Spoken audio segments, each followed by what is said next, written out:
Welcome back to Last Word. The NFL playoffs are going on strong. Of course, we're moving on to the second round, and we got a tight bracket. Moving forward, Karen, we want to get your picks. The Book of Accountability's got to come back out because last year, same thing. You try to change your picks moving forward throughout the playoffs, and this time, we're holding you to your word. The Book of Accountability, please speak truth.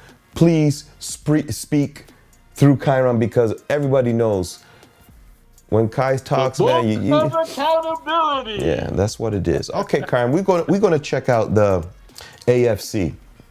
All right, in the AFC we got two games left, 4 teams left to go. We got the Broncos, Denver Broncos, number 1 seed overall. They'll be facing off against the Buffalo Bills. Now, if you ask me, this is a tight game because Josh Allen is looking like Superman. He's playing lights out. The unfortunate thing, he's losing a lot of people are hurt on his team, right?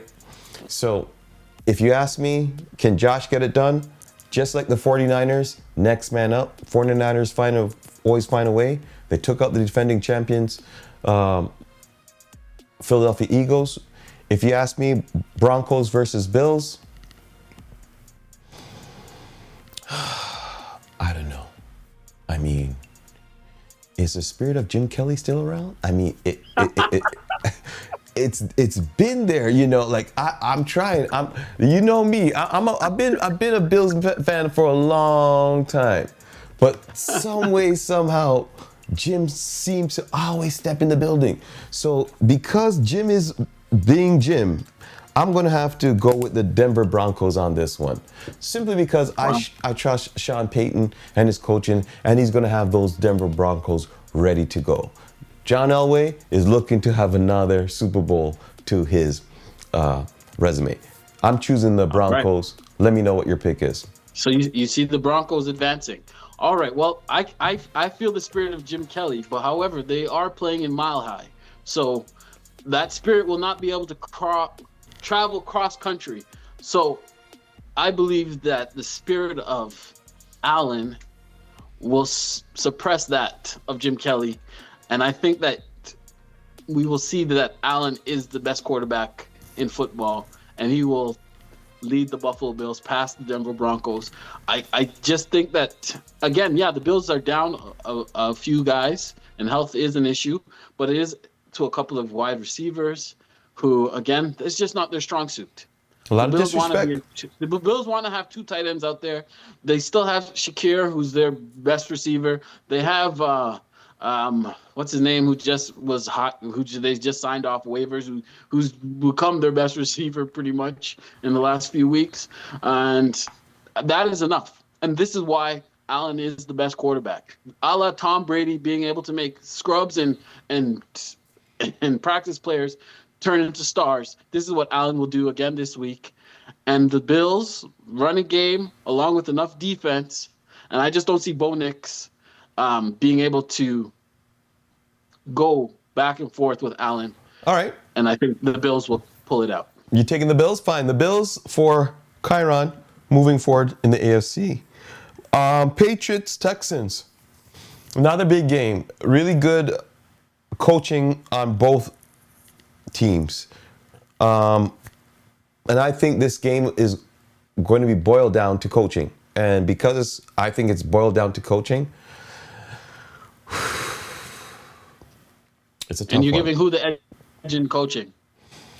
The edge in coaching, I'm going to go with the Texan. Why? Because I believe defense wins championships. And I believe coaching on the defensive end for the Texans will show up more than Vrabel on the Patriots side of things. The Patriots are a very good team, and they, of course, can pull this one off, for sure. But if you ask me, I'm just thinking that the Texans have proven to be a more defensive team. Now, the offense is always going to be shaking. C.J. Stroud, honestly, you never know what you're going to get with him. Nico Collins, injured, concussion protocol. I don't know if he's going to come back. But regardless of those factors, I still think the coaching of DeMarcus? What's his name? The coach? DeMarcus? DeMarco. Ryan. DeMarco Ryan, sorry, the coaching of the Texans, it will prevail for sure. Come Sunday. Well, of a different mindset than you in this one. I think these are two solid coaches. Again, both teams have really good defenses, and I think this game just simply comes down to who can make more plays, Okay. Stroud or the youngster. May? My Drake mind's May? or May, right? Drake May. I literally, because both of these guys have shown that, yeah, at their best, they're very special, but they can become very regular quarterbacks as well. We saw last week with May, not very impressive.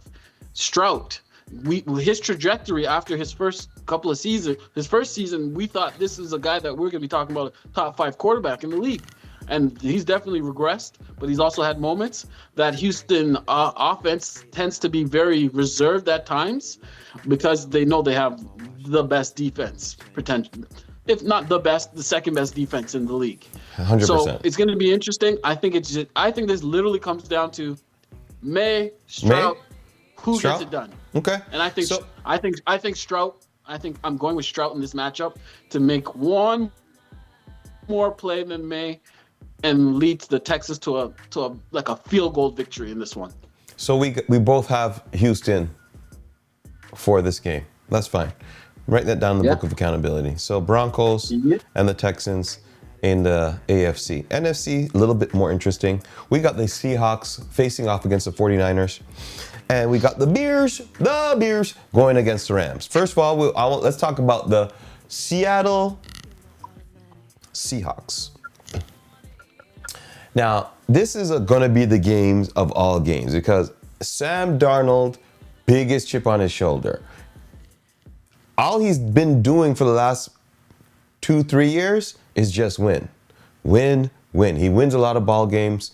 Why he's gotten a big contract, why he's able to remain a starter in this league. Now, hold on. Didn't you say all that matters in football is playoff wins? So has he really been winning? Well,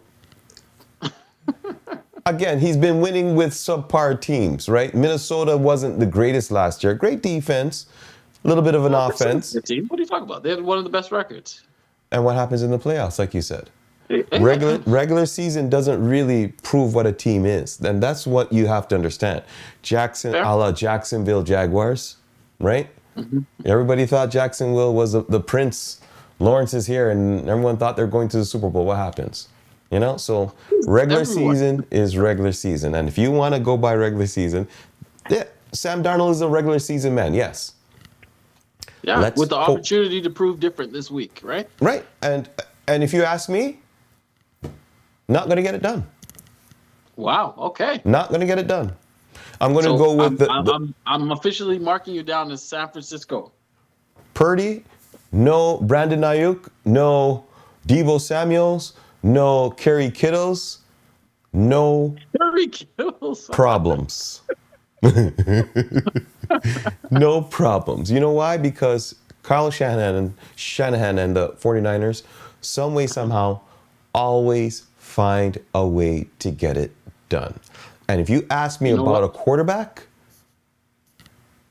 Brock Purdy is a quarterback. He reminds me of a young Steve Young. You know why? No excuses. They were even calling for his job when he was injured this year, and Mac Jones was in winning ball games. They said, oh, maybe we should keep Mac Jones in. But Purdy just stayed poised and says, all right, let the noise be the noise. I'm going to stay focused. And what does he do? He comes out here and he just wins ball games. And the first time he gets an opportunity to play in the playoffs, what does he say? Give me the champs. Give me the champs. And to be the champ, you got to beat the champs. He's already done that. Purdy is the guy. Darnold is a superb quarterback. But Purdy is that dude. What say ye? Listen here. You know what? Your points are very valid, right?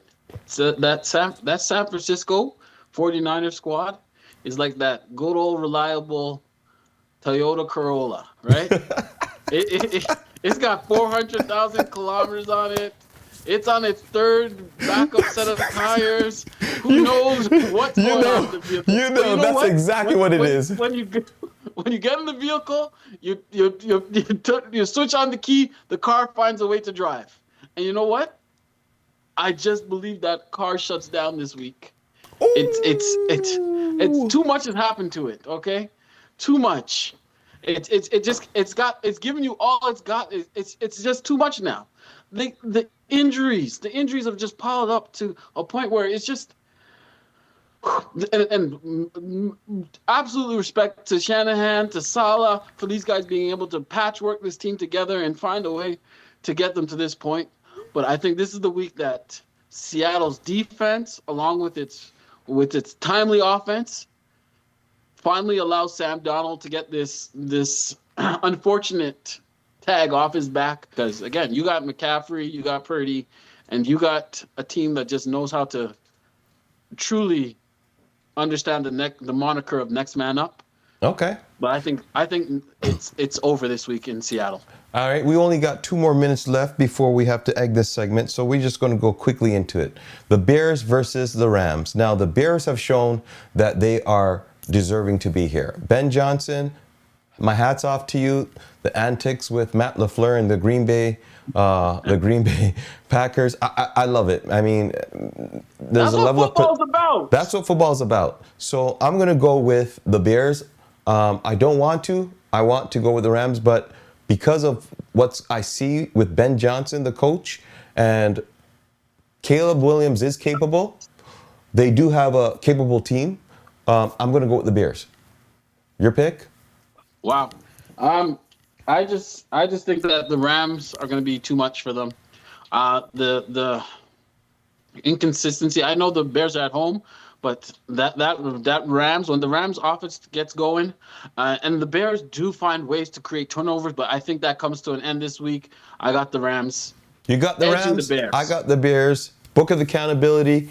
It's going to have all these predictions, and it's going to keep us accountable. So, Karen, Hey, don't change your we're gonna word. see. We will We're gonna see. see. This We will weekend see. will be possibly game-changing and possibly reveal who will be the next Super Bowl champion of 2026. When we come back, we're talking the Raptors because we want to know what's going to happen before the trade deadline.